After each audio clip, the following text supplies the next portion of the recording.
Oh, Well, good evening and welcome to another exciting show of Love Not Fear.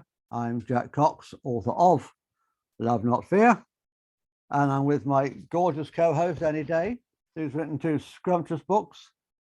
Orgasmic Health and your guide to feeling fabulous fast. Right, so tonight we're going to be talking about dragons and unicorns. Yay! So as usual, I'm just going to give a very brief introduction, and then I usually waffle on a bit longer, but I'll try to keep it brief. It's never waffle. It's always very informative stuff, Jack Cox. And Not then letting you get away with that. I'm sure Annie is going to go into a lot more detail afterwards. The idea of dragons in unicorns.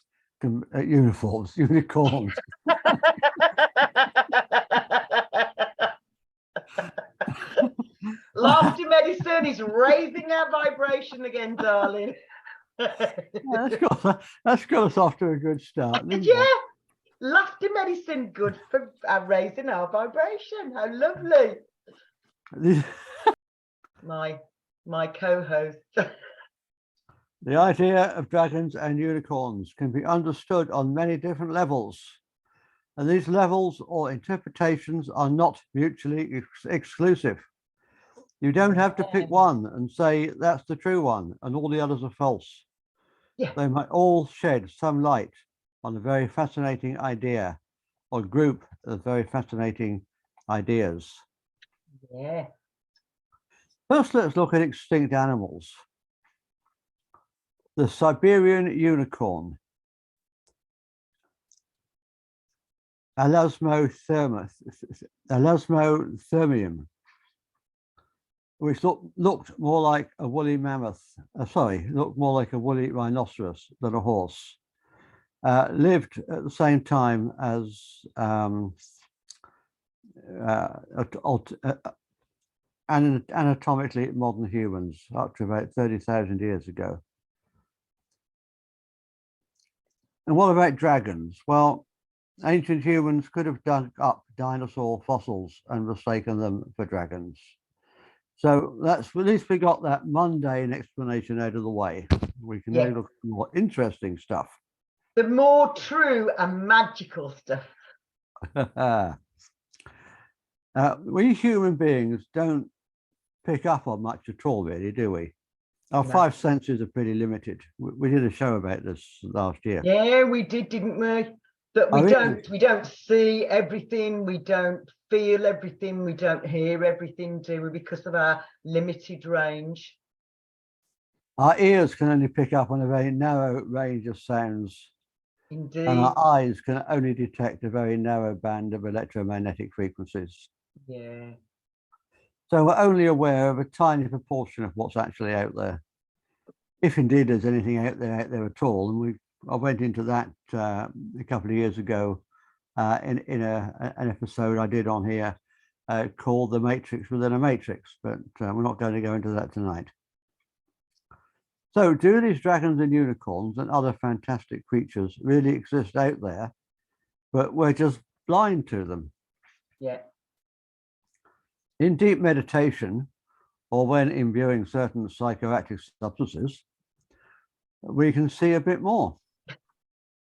Indeed, we can argue as to whether psychoactive substances, which are so often called hallucinogens, are actually producing an hallucination, or whether they're just opening up our senses to a wider range of frequencies. Yeah, and opening all those neural pathways that we can't normally access. Yeah. Agricultural ancestors would have taken a certain fungus on a regular basis. Yeah. The fungus, which if taken in large quantities, is fatal, but if taken in small quantities, it's psychoactive. Yeah. And medicinal? That fungus is called ergot. Yeah. And it grows on wheat and barley. Yeah. So before the days of fungicides, people would have been ingesting it in their bread on a regular basis. Yeah, absolutely. All wheat products would have had it in, wouldn't they? And barley and rye. And then we have the mythological explanation. Unicorns and dragons are a form of shorthand used to represent something else. Pagans use dragons to represent earth energies, and Christians use them to represent paganism. Yeah, and quite often I've got quite a few books where dragon lines, the ley lines, or ley lines, the dragon lines as well, aren't they? Yeah, they are. Yeah. Christians will have you believe that the dragon that St. George slew was actually paganism itself. Mhm. Indeed, Christianity did become a dominant religion through great acts of evil, violence, much the same as the rise of Islam.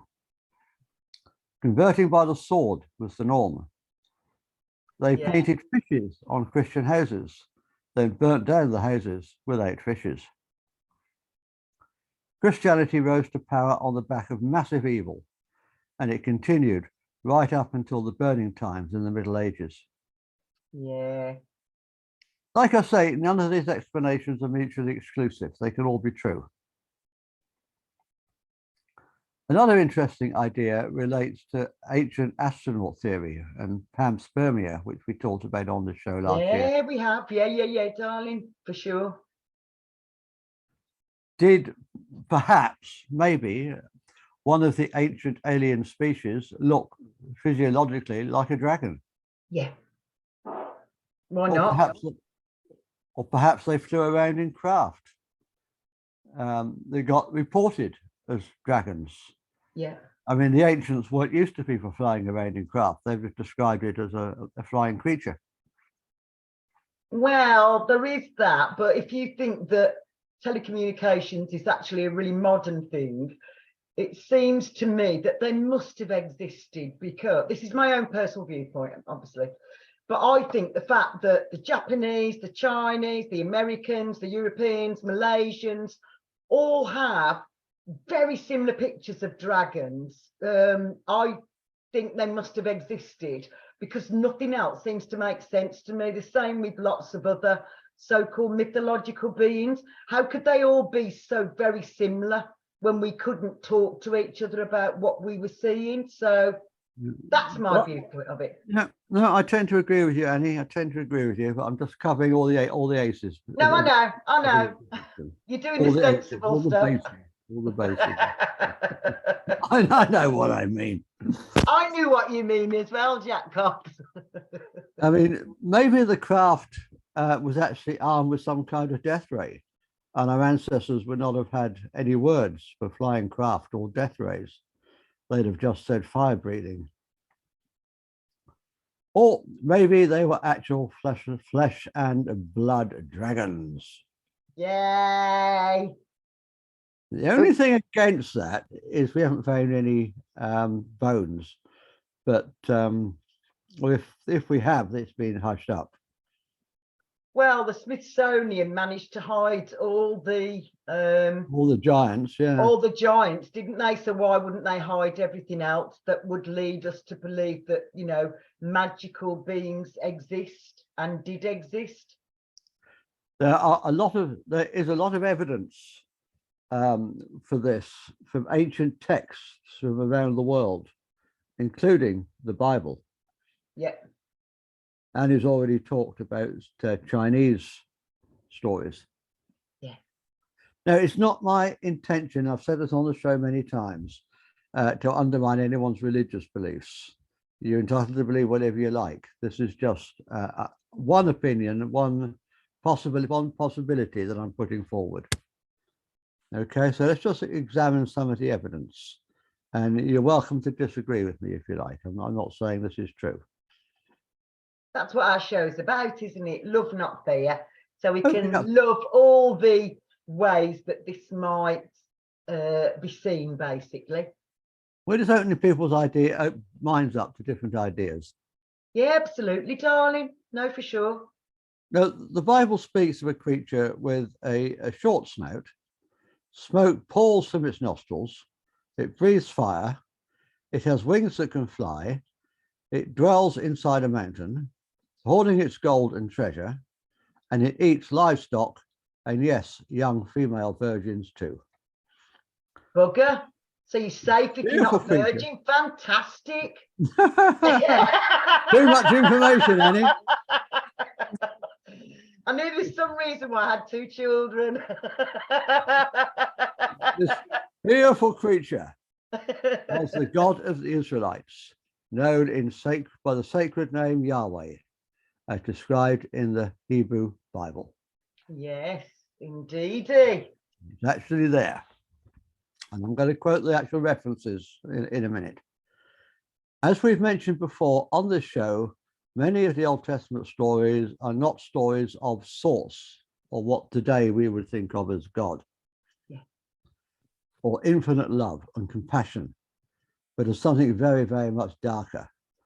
We've mentioned before that the Hebrew word Elohim, that gets translated as God in much of the Old Testament, actually meant the powerful ones. It's plural. Yeah, and it also didn't it say as well that it could just refer to light workers in general, rather than just one being. So multiple. It doesn't refer to one being. It refers to a group of beings, probably the same group of beings that the Sumerians called the Anunnaki. Yeah. And most of these stories came from Sumeria anyway. Yeah, absolutely, darling. Dragons have appeared in virtually every major culture across the world. Yeah. And are so old that scholars generally have no idea when or where the dragon first originated. Yeah. And dragons do have a tendency to get themselves worshipped as gods. Let's just look at the word God for a minute. It's a bit like golf club. You join a golf club. God is like a golf club. God is like a golf club. You join a golf club, you pay your subscription, and then you walk out onto the green and you hit the ball with a golf club. And nobody confuses those two meanings. No. It would never occur to anyone to confuse or conflate those two meanings. No, I see where you're going with this now. All the myriad meanings of the word God get conflated. And then people say, my God is cherry, your God is false, nanny. But it doesn't work. There's only one way to get to heaven, and that's with my God, my little tiny God. Yeah, right. No. If Yahweh, quite the truth, is it? If Yahweh was a dragon and was worshipped as a god, it in no way invalidates the meaning of God as source. It's a totally different meaning of the word. Yeah, absolutely, darling. Archaeological evidence strongly suggests that the ancient Chinese worshipped dragons as far back as 5,000 years BCE. Yeah.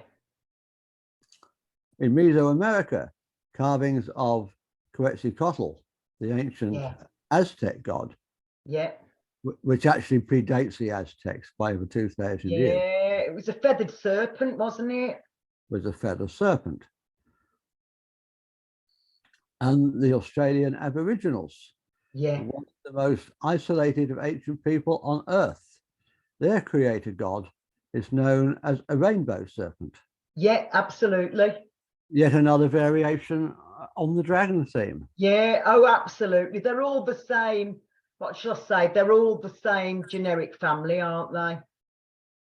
In Egypt, the pyramid texts, which are some of the oldest known Egyptian writings, describe a giant serpent deity whose body was made of fire and whose flames were so powerful they ignited a massive blaze that nearly obliterated all the other gods of the Egyptian pantheon. Yeah. So now we've got some context. Yeah. Let's go back and look at the God of the Israelites, Yahweh. Yahweh was a vengeful divine warrior who, more often than not, violently annihilates his enemies. We're certainly not talking about loving source. No. The Hebrew Bible uses a set of specific imageries repeatedly to describe the physical appearance of this creature on earth. So let's look at the snout or nostrils of Yahweh. There are 9 particular verses in the Hebrew Bible that describe Yahweh's Hayim, although these length references are completely omitted from most modern translations. So what does Hayim actually mean? With overwhelming agreement from biblical scholars, the word literally translates to nostrils. So Yahweh may have been a beast with lengthy protruding nostrils. Check Deuteronomy chapter 32, verse 22. For a fire is kindled in my nostrils, it's Yahweh speaking.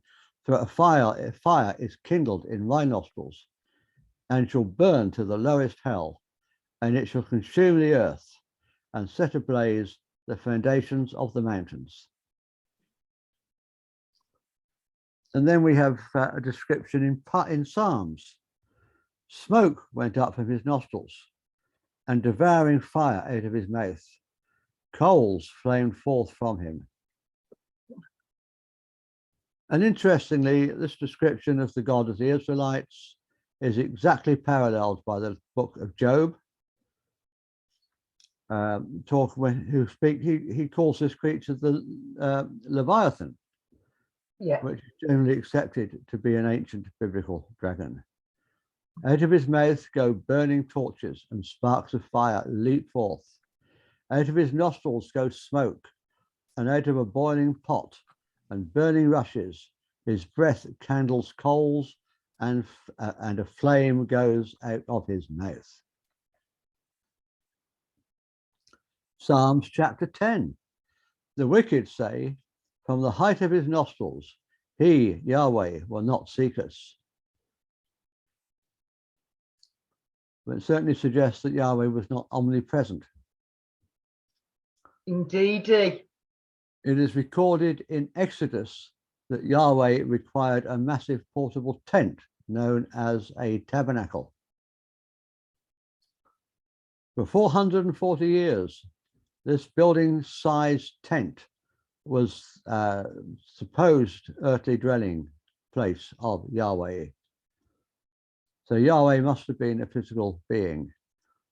Just a little footnote there. A lot of people say that Yahweh wasn't actually in it, or at least not for the whole all of that time. Yeah.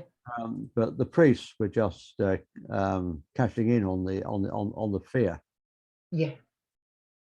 And I've heard references in the past, and I don't know where I found them, but it was saying that sometimes that was said to be the Ark of the Covenant. Yeah, supposed to and be. It had all sorts of magical powers, and was destructive as well. I think we did a show about that, didn't we? Or we mentioned it in. I think we have mentioned it in the past, but I can't remember the exact reference for it now. So in the tabernacle, offerings were prepared, meals as well as sacrificed livestock were given on a daily basis. A thick smoke was known to appear at the door when it was opened. Yeah. Apart from many references of Yahweh flying around the sky, found throughout the old scriptures, there are 6 striking descriptions of a winged Yahweh within the book of Psalms. Psalms 91, verse 4, we see a mention of Yahweh having feathers. There were many ancient depictions of winged dragons, including feathered wings, right up until the medieval era. Yeah. In chapter 31 of the book of Numbers, the Lord said to Moses, "Take vengeance on the Midianites for the Israelites. After that, you will be gathered to your people." Moses was told to take an army of 12,000 men and take revenge against the Midianites and wage bloody war on their people. Certainly not the acts of a loving God. First, they murdered all the men, and then they captured all the women and children. Moses commanded his troops to kill all the boys and all the women who had had intercourse with the men. Moses and his men divide their plunder and give a portion of it to Yahweh, which included 32 Midianite virgins who I never heard of again. Dragons do seem to like virgins, don't they? I mean, don't take my word for it. You know, you can read the verse for yourself. You know, it's there for everyone to see. Half of the plunder was given to the fighting men. It totaled 337,500 sheep and goats, of which 675 were the Lord's share. 36 cattle, of which 36,000 cattle, of which 32 were the Lord's share. They were very hungry, weren't they? 30,500 donkeys, of which 61 were the Lord's share, and 16,000 virgin girls, of whom 32 were the Lord's share. It goes on to say that the Lord's share included about 420 pounds in weight of jewelry and gold. The majority of dragons in folklore are carnivores, but what could Yahweh possibly want with 32 virgins and 420 pounds of gold? Well, it's an interesting revelation that for many of the cultures that worship dragons in the past, they preferred sacrificial offerings. Their preferred sacrificial offerings were indeed virgin girls. The Aztecs sacrificed a virgin girl to the feather serpent Quetzalcoatl every 9 months. In Japanese, Just happens to be the gestation period, doesn't it? Yeah, that had occurred to me as well. Yes. In Japanese Shinto tradition, the 8-headed dragon Orochi demanded the sacrifice of the virgin daughters of 2 minor deities every 7 years. We've already mentioned George and the Dragon. Yeah. And mentioned that it predates Christianity. Yeah. This classical folk tale, which is confirmed to predate Christianity, tells of a dragon that demanded a sheep and a maiden every day. So in ancient times, was Earth dominated by an evil alien species? Were they prone to fighting among themselves? Is that why the Israelites were commanded to worship no other God but me? Oh, interesting research, Jack Cox. So anyway, it makes you think. I'm not saying that is true. I'm just saying it makes you think. So please don't go away from this with the idea that dragons are evil. As Annie's going to mention shortly, the dragons on the astral planes can act as our protectors and guides, and that they're great assets to us. They're beautiful, beautiful creatures. And also the earth energy dragons, we also call those dragons, although we're using the word dragon in several different ways. The same as I've mentioned before, the way that the word God can be used in different ways. Where the word golf club can be used in different ways. So why did these evil dragons, if indeed they did, rule the world as tyrants for a few hundred years in our ancient past? Well, there are several different possibilities here, and I don't know all the answers. I mean, one possibility that comes to mind is that if a particular nasty group of space aliens were hovering over the planet, studying us, deciding how to how to come and visit us, and they saw that we revered dragons. And if they had shape-shifting abilities, then it's possible that they decided to come to us, to appear to us as dragons, because that would make us accept them more easily, at least in the beginning, until we found out what they were really like. Another possibility is that the evil ones weren't dragons at all. Perhaps a certain faction in the priesthood managed to convince the people they were dragons. You know, lied to us, propaganda, because they knew that dragons were such beautiful creatures, and they wanted us to believe otherwise. So they wanted us to believe that that we were being controlled by, same as the narrative of today, really, isn't it? That to make us live in fear, because when we're living in fear, we're more easily controlled. So that's another very, very good possibility that you know, these creatures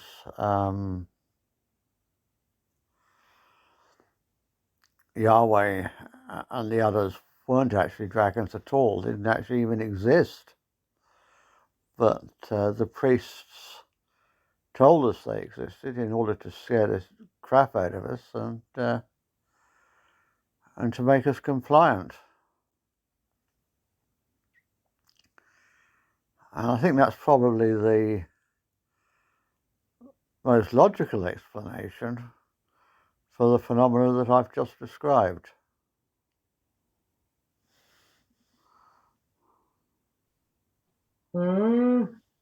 Interesting. So what have you got for us, young Annie? Well, Da-da-da-da-da-da-da-da-da. all you need is love.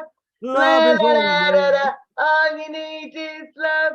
Love is La, all la, you la, need. la. Come on, Andrew. All you need is Love, love, love is love all is you all you need. need. And that is So, and Andrew's flashing his book. Flash your book again, Andrew. well done, Andrew. I did a whole show about Andrew's book on Friday. You So look so that up did. on the channel. Yes, indeedy.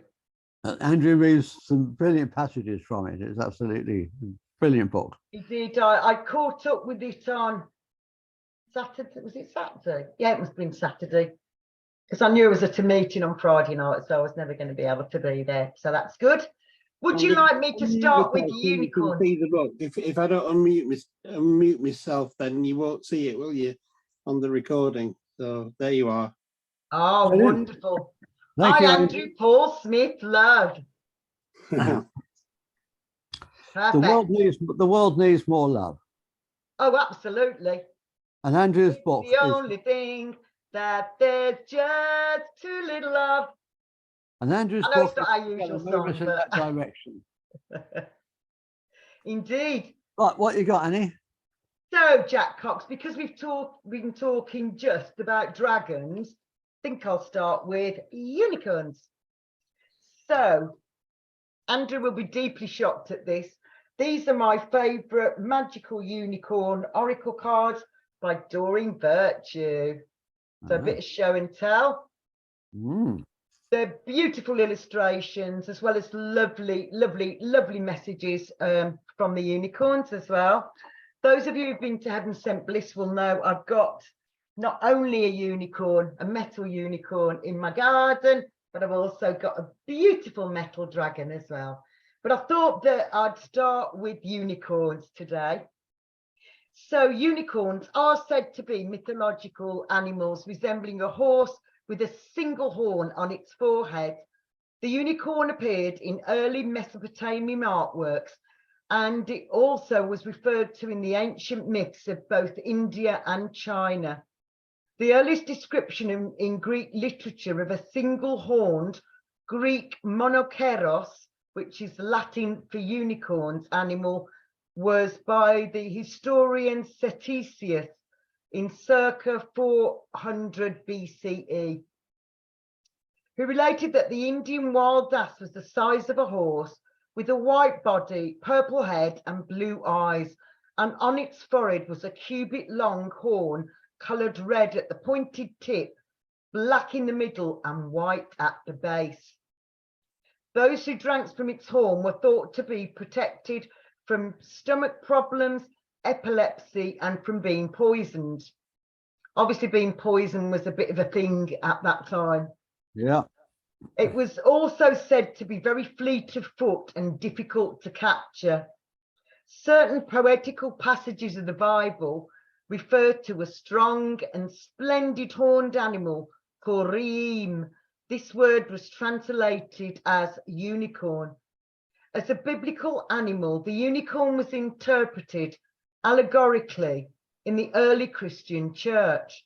One of the earliest such interpretation appears in the ancient Greek bestiary known as the Physiologus, which states that the unicorn is a strong, fierce animal that can be caught only if a virgin maiden is placed before it.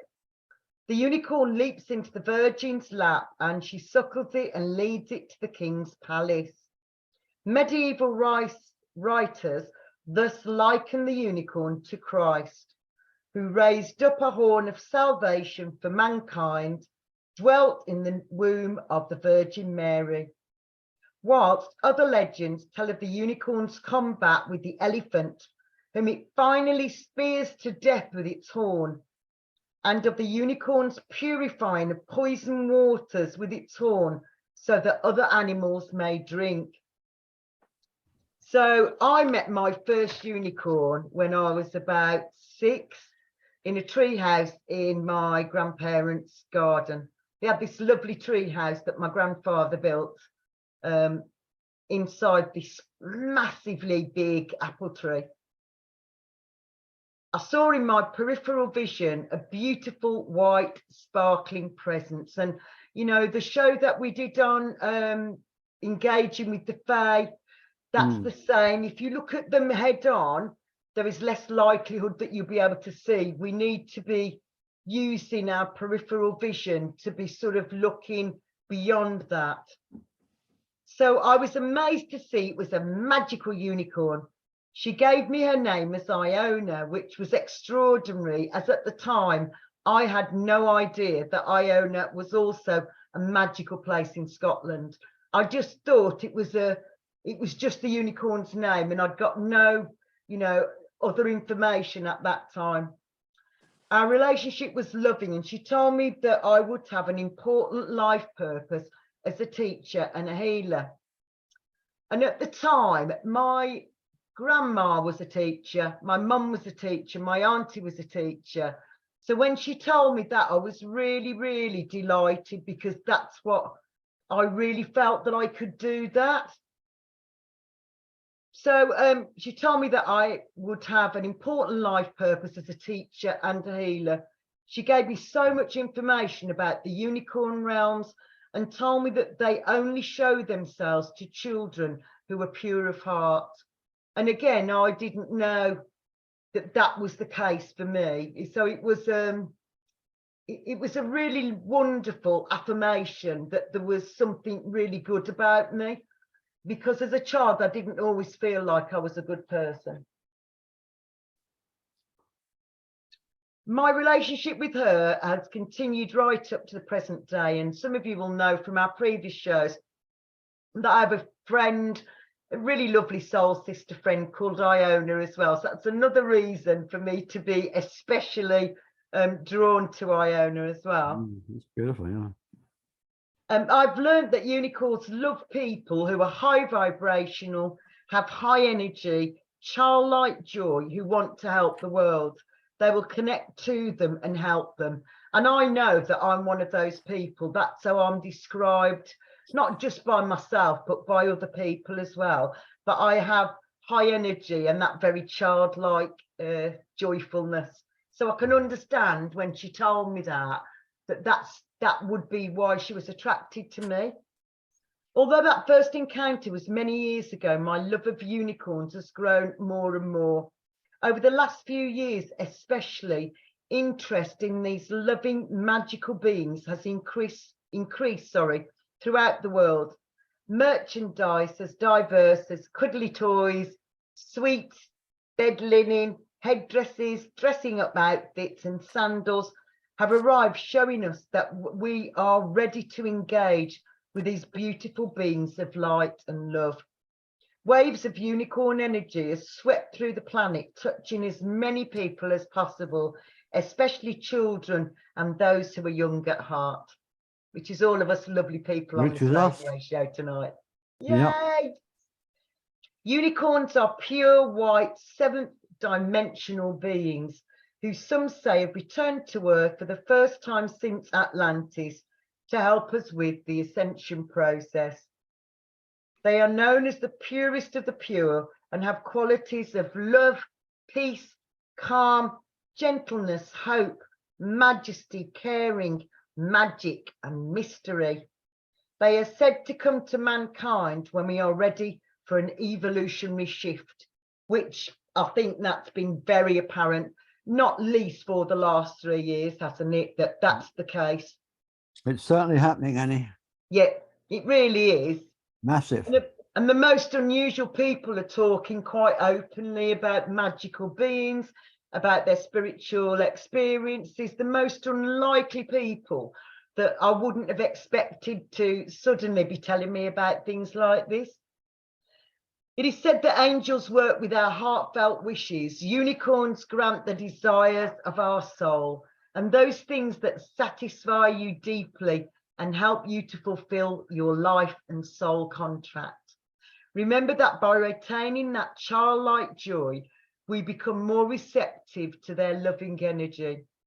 Make a space in your home or garden with memorabilia of unicorns, statues, pens, flags, etc. By doing this, we are setting our intention that we wish to communicate with and embrace the energy of these beautiful, magical beings. This can give us an opportunity to learn about unicorns and connect with our own personal unicorn, as well as to receive healing and enlightenment from it. I believe that we all have our own guardians, and we have guardians dragons, just like we have guardian unicorns. And just being open-minded enough to accept that that is the case, I think really helps us to be able to connect with them, to speak to them, but also perhaps to see them as well.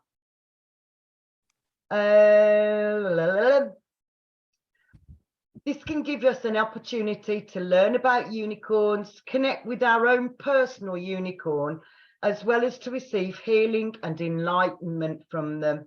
We'll be able to ask it what its name is, what gifts it's helping us to bring forward to help our world with, because the more they can help us on a personal level, the more we're going to be able to help lots of other lovely, beautiful people as well. Unicorns are wonderful healers who can release deep ancient traumas so that you can bring back more of your soul energy and find deep inner contentment and happiness. Unicorns can also grant wishes. What are you going to wish for, Annie? What am I going to wish for? That I'll continue to reach lots of people, to help them to heal, but also to be able to reach people and teach more people as well. Yeah. Because the more I give, the more I get. Yeah. That's how the universe works, isn't it? Or that's how how it works for me. That's how it works. According to Doreen Virtue, unicorns did once live upon the earth, and I share her view. Again, every culture on the planet has got very similar pictures of unicorns, very similar mythology surrounding them, and all of them, you know, all of these are so similar that I think the only way that that could be possible when some of this, as you've said earlier, Jack, is ancient. You know, it's ancient civilizations are talking about unicorns. The only way that we could have all seen and experienced unicorns is if they had been alive. And I think that perhaps they've chosen to be invisible now to most people because they were hunted for their horn, much like elephants, much like rhino, you know. They have been hunted in the past, so I can understand why they would want to be, for their own protection and survival, that they would want to be invisible. And I would imagine for magical beings like that, making yourself invisible is no big deal, really. It's another magical skill, isn't it?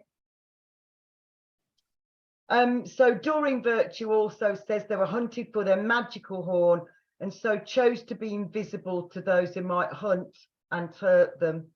This could well explain why they usually only show themselves to children and those who are joyful and young at heart.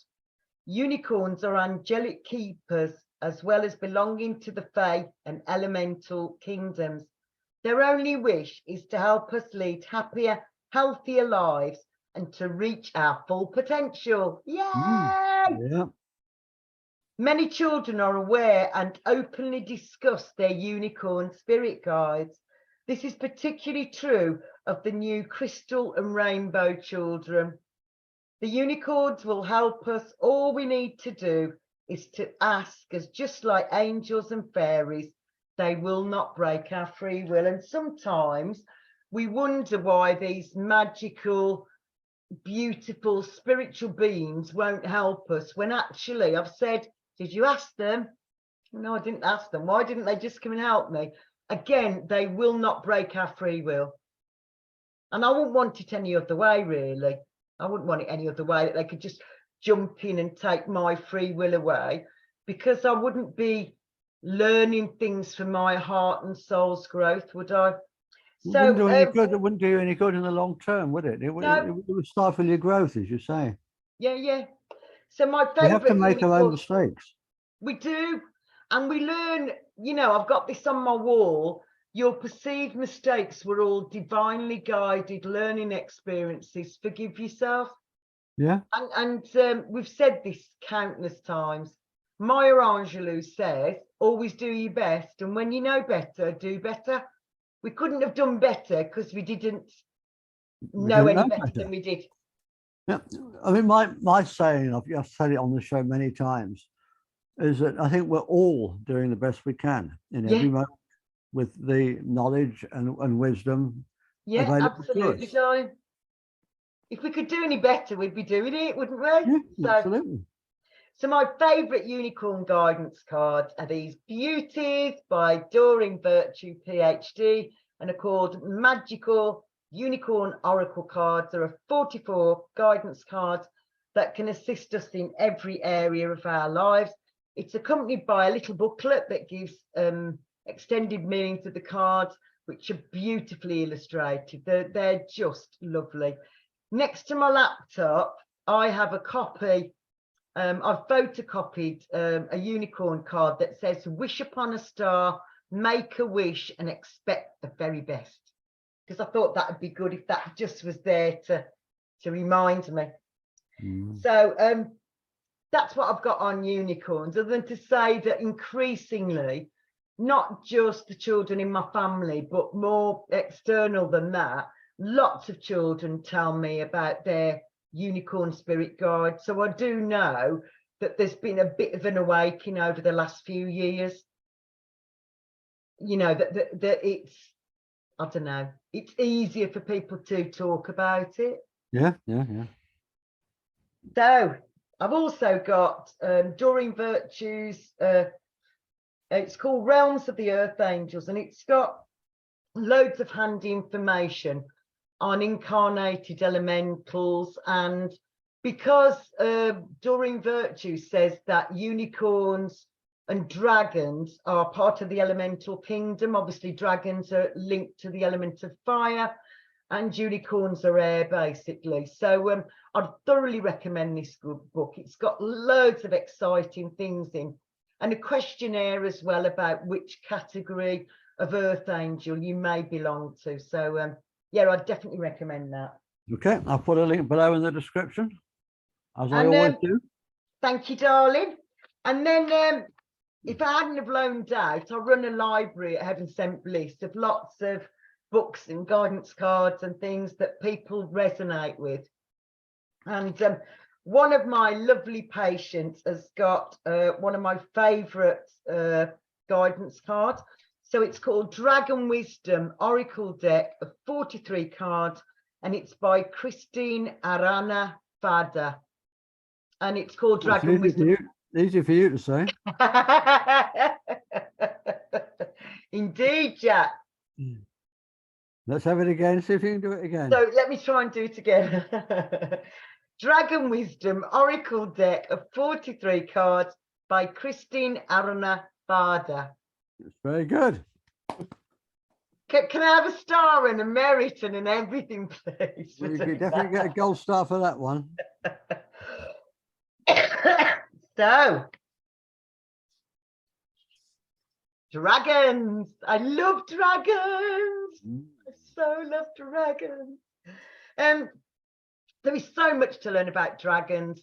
As with anything, the more you want to learn, the more you will.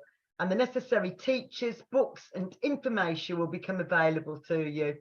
It's literally like, as soon as we say to the universe, this is what I want to concentrate on, they go, right, here you go.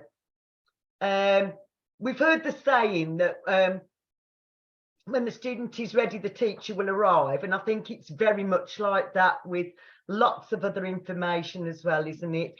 That as soon as we say, I want to learn more about dragons, the universe goes, okay, what about we give you this book, or we point you in the right direction for listening to this, or I don't know, gives us loads of information. I'm very glad that I began to learn about dragons as a child and how much they are willing to help us all. There are dragon guardians for every soul, and each dragon guardian has their own guardians. So it's kind of like having your guardian angel having another angel that kind of oversees all the lusciousness that they're doing for us. There are dragons in every part of the world, in all different colours, sizes, elements, and abilities. As you begin to work with your dragon and get to know them, you'll be able to sense what the personality of your dragon is, and maybe where it is from too. Mine's got a great sense of humour, which I suppose doesn't really surprise me much, really. No Every so often there, I'll talk to him and he'll go blah, blah, blah, blah, and tell me something really funny. So how's it go? That was rubbish, wasn't it? Yes. But clearly he talks more intelligently than that, otherwise I wouldn't understand him. You may also begin to understand that this dragon has worked with you many times over, as you have come back to Earth in many different lifetimes and places. I'm absolutely sure of that. I don't think this is the first time that I've had this particular dragon as my guardian. I really don't. It feels like I've always known him. So if you happen to sense a large energy field, chances are it's a dragon. They are attracted to people with compatible virtues such as honour, integrity, sincerity, joy, and courage. They also like people who are very interested and dedicated to dragons. Try talking to them. If you can't speak out loud, then try doing it telepathically. There are different views of what dragons are and what they represent. One view is that they are mythological entities which represent a set of principles. Dragons have existed in all times and cultures. The dragon could be viewed as a winged serpent, which is what you've talked about earlier, isn't it? Yeah. From the perspective of the history of religions, the serpent is a symbol of the earth and the underworld. Eagles and birds in general are symbols of the heavens. The dragon is a unity of these two fundamental principles. The dragon is a picture of the Hermetic principle. That which is below is like that which is above, which we would abbreviate to as above, so below, wouldn't we? Yeah. Yeah, And we you do. and I, Jack, say it a lot, don't we? We know that Mm. as above, so below, basically. Well, it seems to be. It does indeed. In China, the dragon is a symbol of Tao, that which is beyond all terms and polarities. So the yin and yang. But also it is the force behind everything. That Taoist viewpoint of complete yin and yang is just amazing, isn't it? So the dragon represents the unknown and the hidden energy in man and nature. The word dragons comes, sorry, the word dragon comes from the Greek word derkin, which means to see. The dragon is the principle of clear seeing, the ability to see things in a new light as they really are, beyond all illusions. For this reason, the dragon has great wisdom and power in the myths. The wisdom of the dragon is symbolized by the treasure it guards, or the pearl that the dragon carries in its mouth. To find this wisdom and knowledge, man must search in his or her inner aspects and in the unknown. In yoga, the dragon is called the Kundalini force, the force that is hidden inside man. The draconian path strives to make this unconscious force and knowledge conscious. A picture says more than 1,000 words, and the symbol of the dragon and the myths about it carries information about how the unconscious can become conscious and how man can evolve. My own experience leads me to believe that they are real creatures who come and go from the astral plane as they please. Ancient Celtic and Druidic traditions understood that the god and goddess spirit created dragons to do good work. Dragons have control of the deeper currents of elemental energies that are usually felt by humans and were once befriended. Dragons make excellent protectors and powerful fellow magicians. It was taught to me some years ago that God made the dragons when God made man. The story I was told goes like this. When the earth was created and man, spirit, God, goddess, created 2,000 dragons to do many jobs to protect both the people and the planet Earth. Some dragons protected the oceans, some were the guardians of truth, and the great records and others were there to protect the land and all its inhabitants. Over 1,000 years went by with harmony.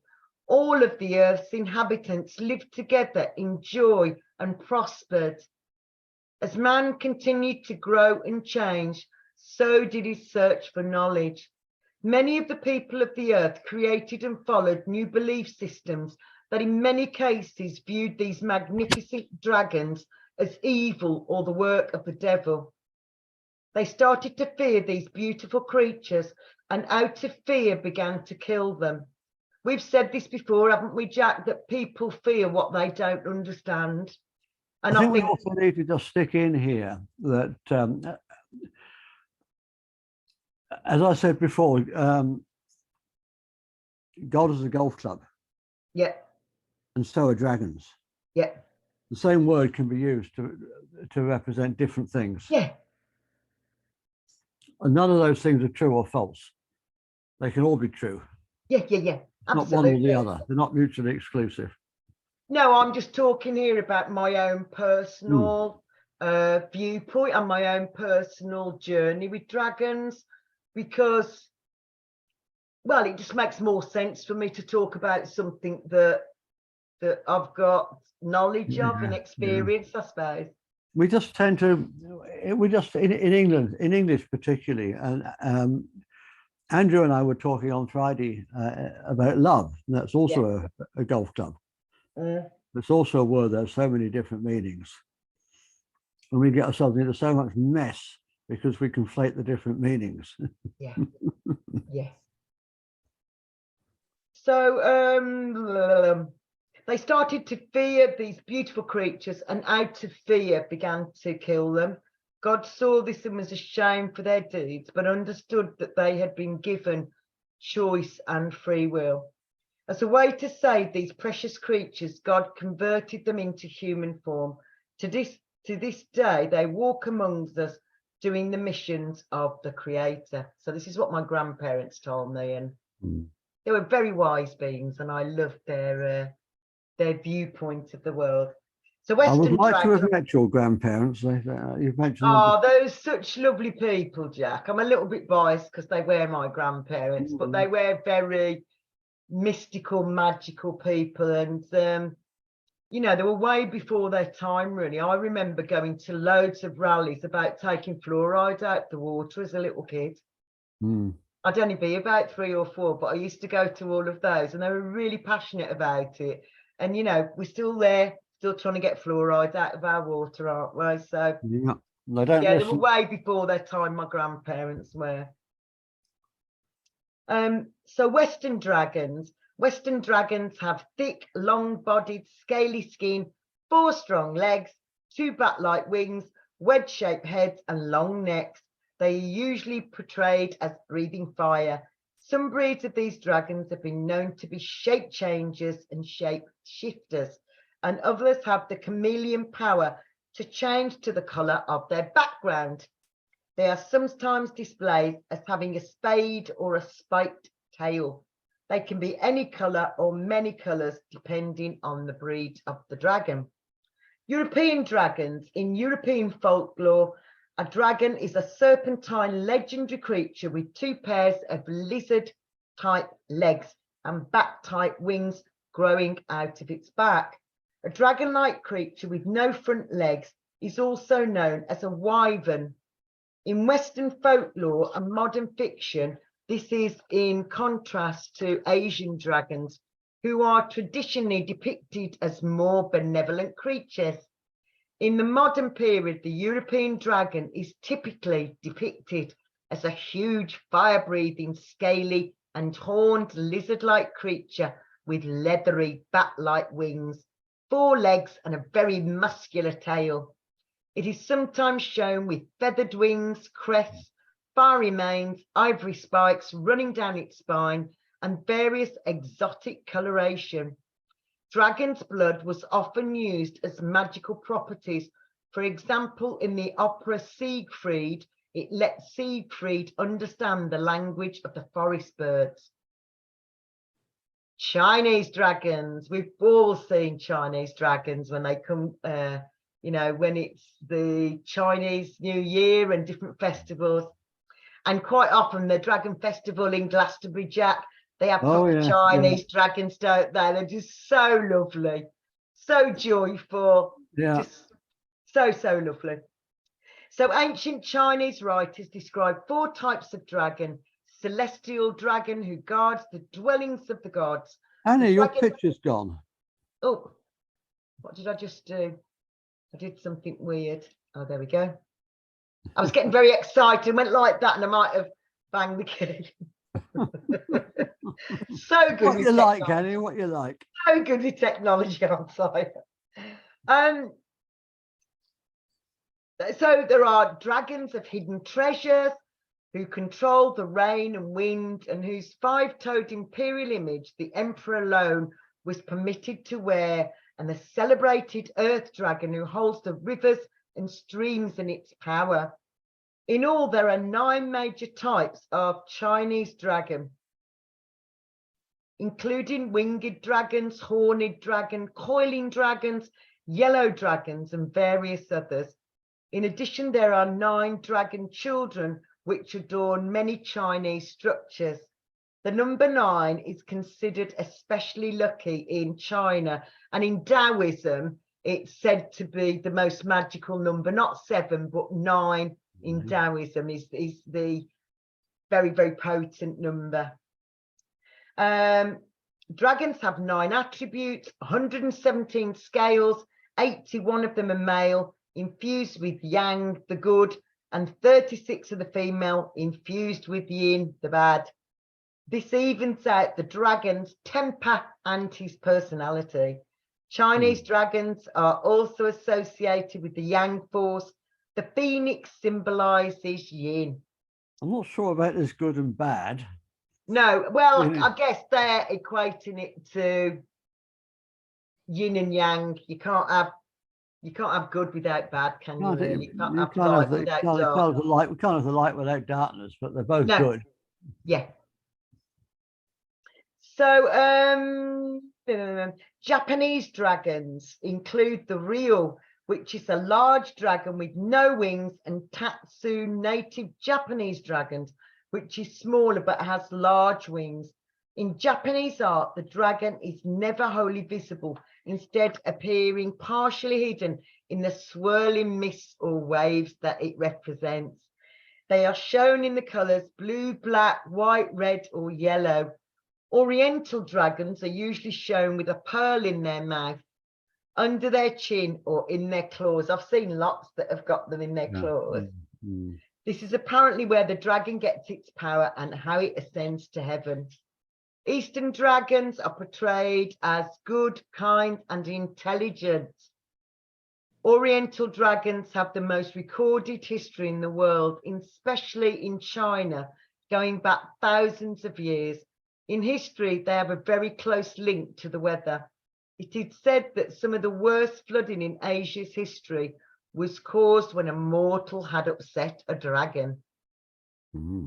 Dragons of the Americas. The dragons of the North American Indian are more serpentine in shape than many of the other European counterparts. They have a snake-like body and are nearly always portrayed with a horn or two or a jewel growing out the tops of their heads. Large and immensely powerful, these serpents are again regarded as water deities, and like Chinese dragons, live mainly in lakes and rivers, creating storms and lighting. I'm obviously a water dragon, clearly, not a fire dragon. Feathered reptiles rise out of the rivers, swift darting lightning snakes, and also during storms. They are depicted on masks worn by the Indians for ceremonial dances, symbolizing the fertility associated with rain and lighting. The feather serpent, Quetzalcoatl, as you've already mentioned, Jack, also appears widely throughout ancient South America as the central Aztec deity, known to the Mayan as Kukulkan, and in 3,000 years old Olmec. So this is a slightly different version of the Welsh dragon. So we'll see. The legend of the dragon on the Welsh flag is a very interesting tale, one that dates back to the time when Vortigern had taken the throne after killing King Constans. Vortigern was trying to build his fortress at Dinas Emrys, but failed due to the continual collapse of its foundations. A young boy named Emrys, whom would later become known as Merlin, yay! was brought forth to use his mystical visions to explain why the foundation was so unstable. Emrys, or Merlin as we now know him, explained that there were two dragons below the ground in a lake, and eternal everlasting struggle, one which shook the ground in which the foundation stood. One dragon was red and represented the Britons, the other was white and represented the Saxons. Vortigern did not believe this tale and immediately had the ground excavated. The two dragons were found and began fighting immediately.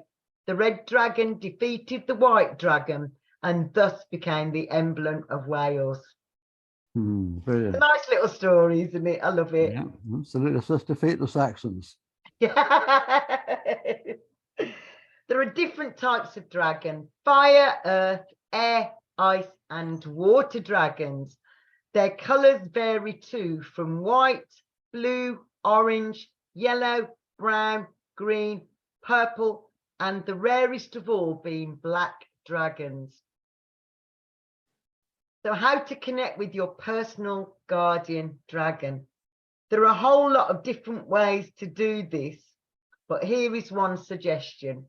In order to connect with your personal dragon, or Monte, which means guardian, ask that guardian spirits are with you whilst you make this connection. The dragons are seventh dimensional beings and are well known by the universal energies. You may wish to hold a pentagram, which is a dragon seagull. I did used to have a pentagram on, but it's fell off at some point when I've gone swimming. And I had to take this off and then not manage to put it back on. So that seagull, or that symbol, perhaps we would know it better as, is the symbol for dragon energy. And also it's the symbol of the flight path of Venus and thus the goddess. And the balance of the energies, the balance of the elements. Yeah, absolutely. It's symbolic of the earth as well, isn't it? There's lots of reasons why that was demonized. I used to have a beautiful silver one, but I lost it. Yeah, going river swimming, which is all very lovely, isn't always my best idea because I put it on the bank and then I don't find things.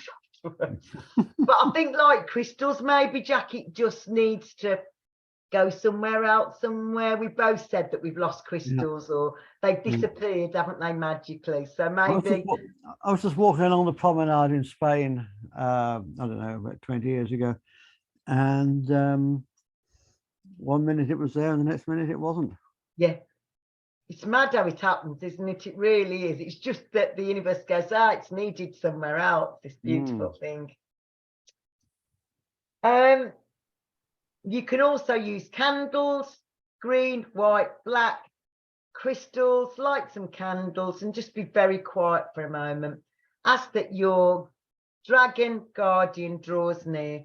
Say out loud, Monte, and stamp your foot or clap your hands and say 3 times, I call you in, my guardian dragon.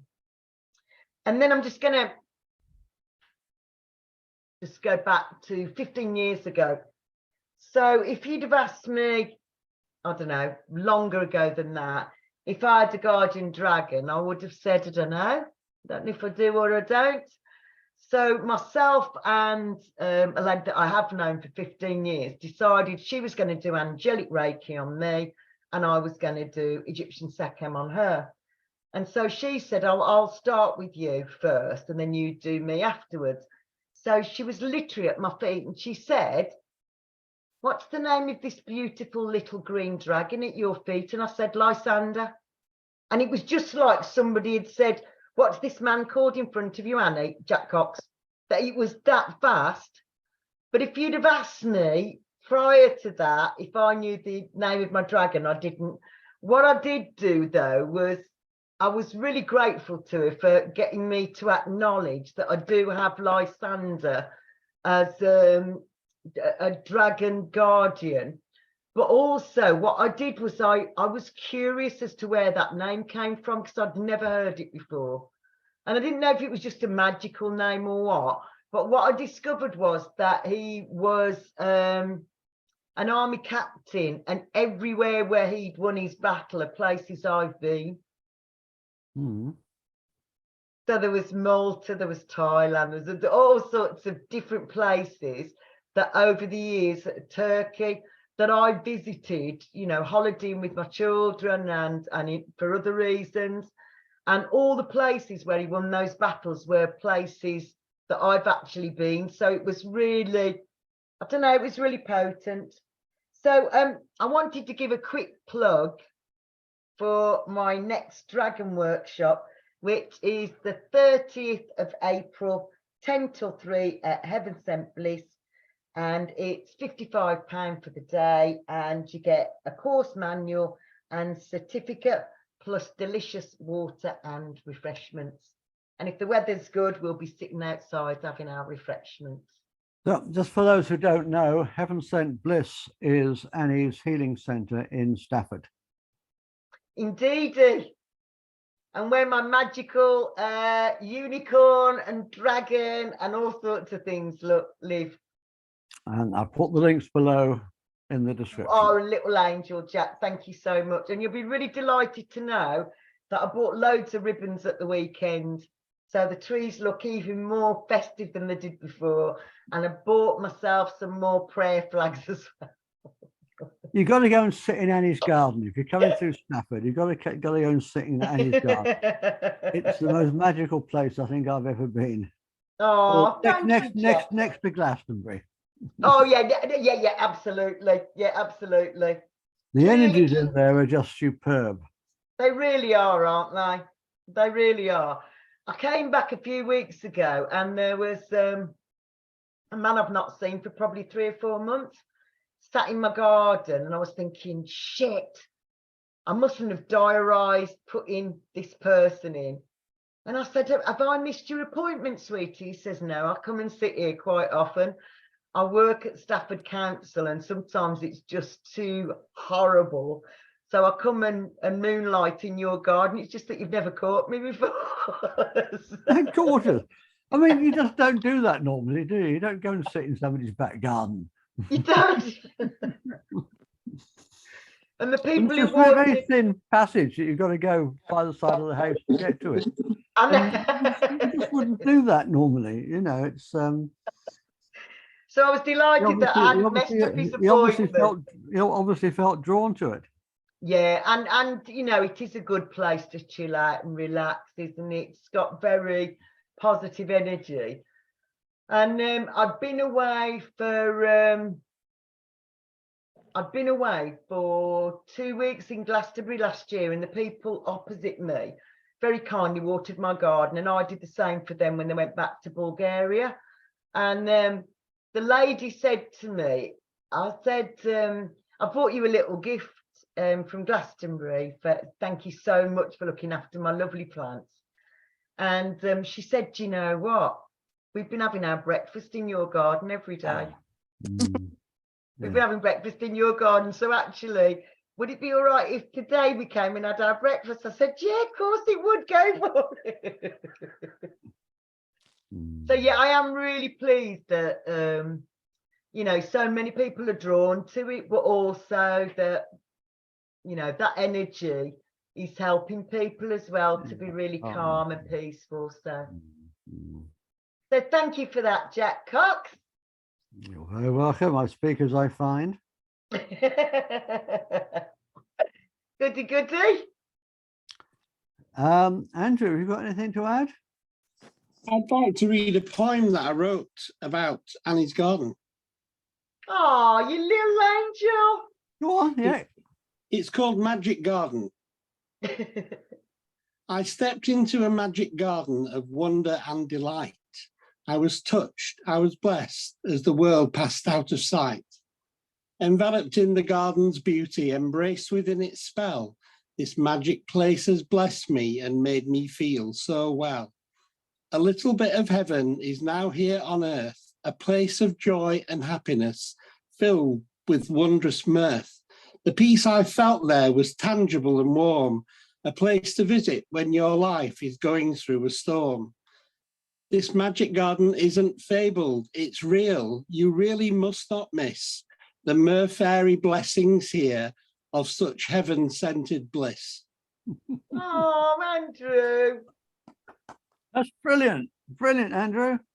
Well, thank you so much. You are so is the garden. And I, seeing as you were talking about the garden, it just reminded me of the poem. Oh, thank you so much, Andrew. That's so kind of you. Oh, I'm glad it's a good place to be, because that's what I'd want for everybody, isn't it? So, Gillian, we haven't heard much from you tonight. No, I'm just listening. Yeah, I know a dragon. She lives in near County Durham. You're not talking about your mum now, are you? I am. No, of course, I meant all of that. And when you were talking about how, you know, in the in historic times when everybody has the same experiences and visions and ideas, beliefs and all of that, and yet we had no communication with each other. It just clicked straight away with me about all the pyramids which are all around the world, which are exactly the same, or the same kind of thing. Yeah, so it's like kind of like a higher consciousness that in a way we maybe used to be able to communicate, which we obviously can't do now because of your penal gland and everything has been dumbed down. Yeah. And also when you were talking about I think it was you, Jack, you were talking about width band frequency of, we can only see visible light, we can't see infrared, ultraviolet and all the rest of it, that only this tiny little bandwidth we see. And apparently cats, I don't know how they know this, can see in 7 dimensions. And we only see 3, is it? 3? Yeah. For cats can see 7. And I was talking to my mum about this, and she said, that's really interesting because her Daisy, sorry to say, but her cat is horrible. She said, she'll start to look around the room, and I say, it's Mum, because she can see things that you can't see. And they know, and she'll say, she knows the phone's going to ring before it rings, because they've got this whole, higher range, haven't they? Far more evolved in many ways than we are, because we've been so dumbed down. Yeah. And what it was something what you were talking about, and I was thinking about penile gland. About how we've been sort of condensed down into this tiny little, this is all you're capable of and all you're allowed to know and all you're supposed to. Yeah. And I think that's why my grandparents were so vehement that we shouldn't be having fluoride, because we know it calcifies the pineal gland, doesn't it? But it's one of the most lethal neurotoxins. It's a waste product. Yeah, and it's a carcinogen as well. Even the WHO have admitted it, so it must be bad if they're admitting it as well. Bloody hell. I'm drunk for about 10 years. I actually buy bottled water, then I distill it, and then I put it through an alkaline filtering system. Yeah. So it's it's just, yeah. But the fact that our body's made up of 80% water, if we're not putting good quality water in, we can't expect to be joyful and bouncy and full of the joys of spring if we're not getting the right water for us, can we really? Everything's to make us sick now, isn't it? Just to deliberately so. Yeah, deliberately so. I've even got in my water filter as well. I've got some amethyst crystals in the actual, inside the filter, inside the jug thing. I've got a crystal. Oh, nice. Mm-hmm. I've got clear quartz in my, I don't know if you can see the bottom of my glass there. I've had rose quartz in, I've had amethyst, all sorts of things in my water. Yeah, I've got clear quartz as well. Good stuff, isn't it? Just do the best you can. I mean, if you do a lot of stuff with intention, then, it basically cancels out all the stuff that's going on. Yeah, absolutely, darling. It's got to, hasn't it? So yeah, call your dragons in, call the unicorns in to help you. Well, I reckon that's a wrap for this week. Indeed. Thank you very much, everybody, for coming. Thank you, Annie, for being my wonderful co-host. Thank you, Jack Cox. Thank you, Gillian, for turning up. I know you're only just out of hospital, and it was an effort tonight. So big love for that. Thank you, Andrew. You see, once you ask me a question, it's never a 5-minute answer, is it? I just want to shut up. Yeah. No, we like it. Watching on YouTube, please do like, share, and subscribe, because it gets us reached by more people and helps us to get our message out and our craziness. Yes. Our beautifulness, our magnificence. Andrew, Andrew's got his book. Do it again, Jack. Do it again, Andrew. You won't record if you don't say something. All you need is love. La la la la la. All you need is love. Love is all you need. Available at Amazon. Oh, that's just be lovely. Good night, everyone. Good Namaste. night. Lots of love. Namaste.